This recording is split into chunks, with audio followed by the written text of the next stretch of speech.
બનાવીશું આપણે મમરાની ચટપટી. પહેલા એક બાઉલમાં મમરાને આપણે પડાવે નાખીશું.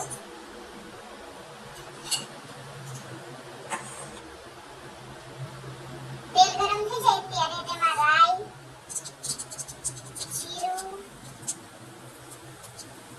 અને હિંગ ઉમેરીશું. ઉમેરીશું ડુંગળી અને ટામેટા ઉમેરી દેવાના છે.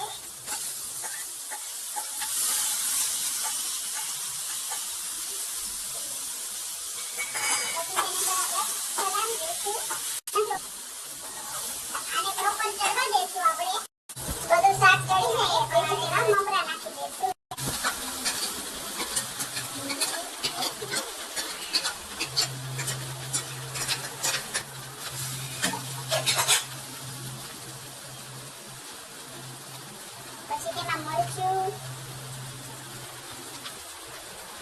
હળદર, ધાણા જીરું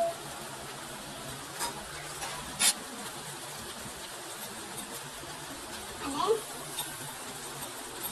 સ્વાદ પ્રમાણે મીઠું નાખી દઈશું આપણે. મમરાની